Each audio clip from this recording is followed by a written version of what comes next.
Have you ever considered if there is a method that can help you understand your emotions? A simplified, basic approach that is easy to apply so that we can regulate our emotions and avoid being influenced by them so impulsively. It is okay to feel emotions, but there are times when emotions overwhelm us and become a problem that ends up clouding our abilities.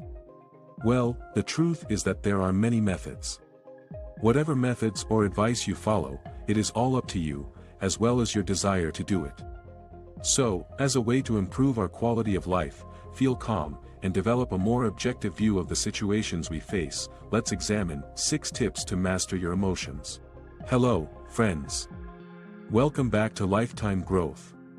Today we bring you another interesting topic about emotions. Emotions are talked about often, and it is also something that we have discovered is the essential pillar or primary engine of our lives, what we do, how we live, and how we learn from our actions. It is the fundamental engine of everything.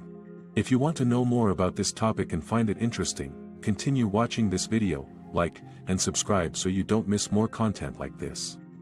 I think everyone knows what emotions are. They are part of our evolution and are in our DNA, which means that their basis is completely biological. While there is nothing that can be done to eradicate our emotions, there is, however, a lot that can be done to help us healthily deal with our emotions. Number 1, identify what you feel. Becoming emotionally intelligent is indeed something learned through life situations and is necessary for growth. So, as a first step, we must identify what we are feeling. Stop for a moment and ask yourself this question: what am I feeling? If you are finding it difficult to understand your emotions, it is okay. You can ask yourself a few simple questions such as, do I feel good? Or, do I feel bad? If what is causing you emotional distress is a situation, you, first of all, have to identify it.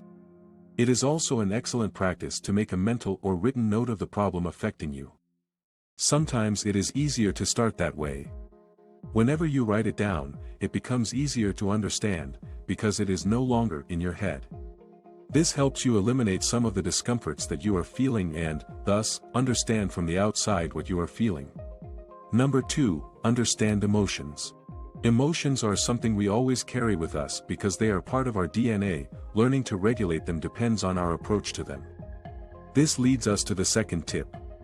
Once we have identified what we are feeling, the next step is to identify the root of that emotion.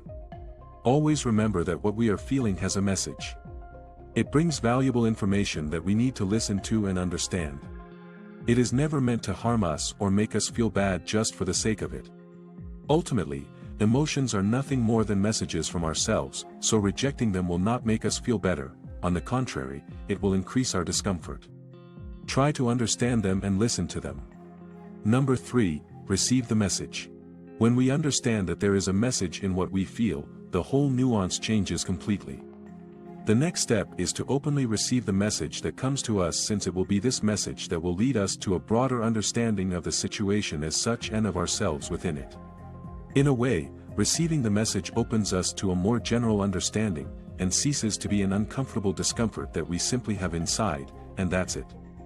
Of course, this change implies the transformation of all those thoughts that constantly lead to anxiety and the fear of not being able to achieve it. Everything begins to have a real reason for being and makes us want to know more, and in this way, we find the best way to deal with emotions in a healthy way. Number 4, having confidence in ourselves. It is important that, throughout this process, we trust ourselves and understand that we can face and live each of these processes. There will always be negative thoughts or negative feelings. These are also part of us, but we should not give them the power to sabotage us. Undoubtedly, having confidence in ourselves makes us feel lighter and more capable. It gives us the strength and courage to want to overcome and be able to do it. It is all part of our growth and will help us understand that we are enough and that we have always had the necessary tools we need to move forward and overcome the situations of our lives. Number 5, take action. We must put into practice the above tips and flow in connection with our rational and emotional sides, understanding that one can regulate the other and vice versa, thus understanding that there is a balance between your mind and your feelings, which automatically leads us to face the emotion in a regulated and controlled way.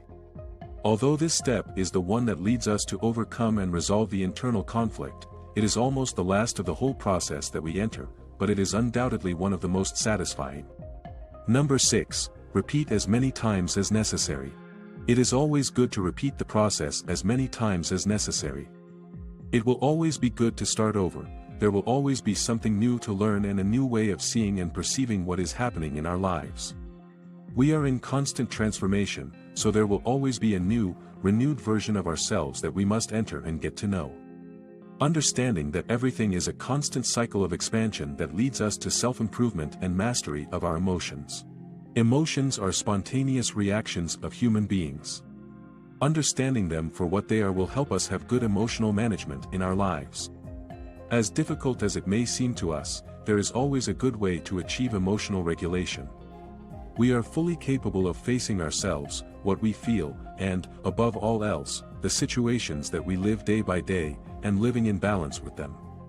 Remember that everything begins with the decision to be well and to improve. Not all of us face our emotions in the same way, and it is up to us to find the ideal method. Thanks for watching. I hope you enjoyed this video. Comment below if these tips helped you understand yourself a bit better, and if you would put them into practice. Take a moment to like and subscribe. Turn on notifications to receive updates on personal growth development and much more. Grow your mindset, and let's continue this journey in the next video. Share moments, share growth. Take care.